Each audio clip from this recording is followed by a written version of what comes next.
What's up guys, it's Underworld Times with another story.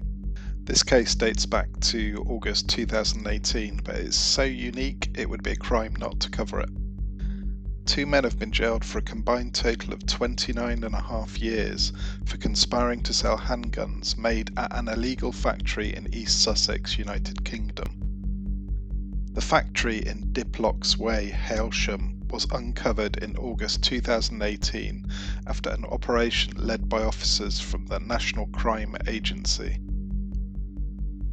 It is believed to be the first time a criminal gun factory of this nature has been found by UK law enforcement. 3 firearms were found on the day of the raid, including 2 made at the factory, but around 120 weapons were in the process of being manufactured at the site.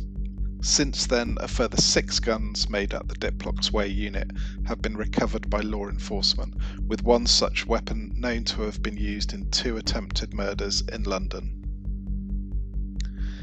Kyle Wood, 30, from Littlehampton, and Greg Akehurst, 30, of no fixed abode, were both arrested on 18th of August 2018. NCA teams had tracked Akehurst as he drove down the M1 motorway from Leicestershire and around the M25 motorway to an address in Hawley, close to Gatwick Airport.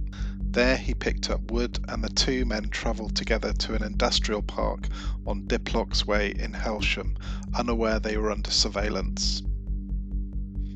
At approximately 4:30 p.m. that evening, NCA officers watched as the pair knocked on the front door of MKF Engineering and went inside.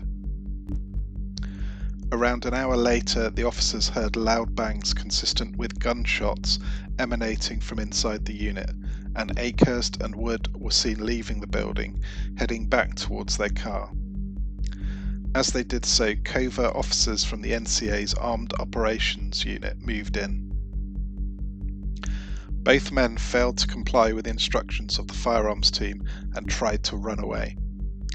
Akehurst was detained quickly, and a loaded firearm was found tucked inside the waistband of his trousers. Wood was pursued on foot, and during that chase he pulled a handgun from his pocket. The pursuing officer discharged his taser to disable Wood. The gun and a plastic bag full of ammunition were found at the scene. Shortly afterwards, a third man, Mark Kinman, left the unit and was also arrested by NCA officers. 3 rounds of ammunition were found in his pocket. The area around the industrial unit was cordoned off, and NCA and Sussex police officers began a thorough forensic investigation of the site.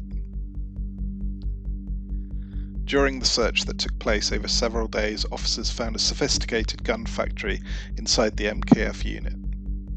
A range of machinery and components were discovered believed to be used in the criminal manufacture of firearms and ammunition.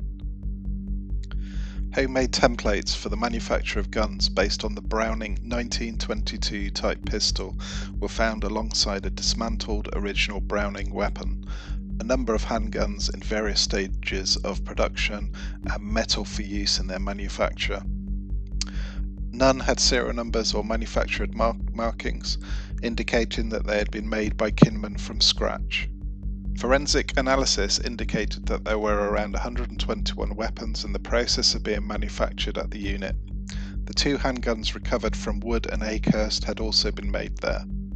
NCA investigations subsequently revealed that Kinman was the craftsman making the weapons, while Wood and Akehurst were involved in getting the firearms onto the criminal market. Following a series of hearings at Kingston Crown Court, Akehurst pleaded guilty to possessing a firearm and conspiring to sell or supply firearms. Mark Kinman pleaded guilty to possessing a firearm and manufacturing firearms, but he died in prison before he was able to be sentenced. Wood initially admitted possessing a firearm but pleaded not guilty to conspiring to sell or supply firearms. However, on the second day of his trial, on Wednesday the 1st of May, he changed his plea to guilty.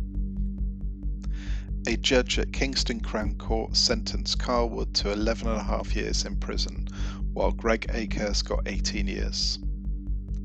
NCA Deputy Director of Investigations Chris Farramon said, "This case is unique. it is the first time that the NCA or indeed any UK law enforcement has found an illegal gun factory of this nature. The weapons being made there were lethal and for the criminal marketplace. The fact that they had no serial markings made them all the more valuable to criminals. They represented a direct and real danger to our communities.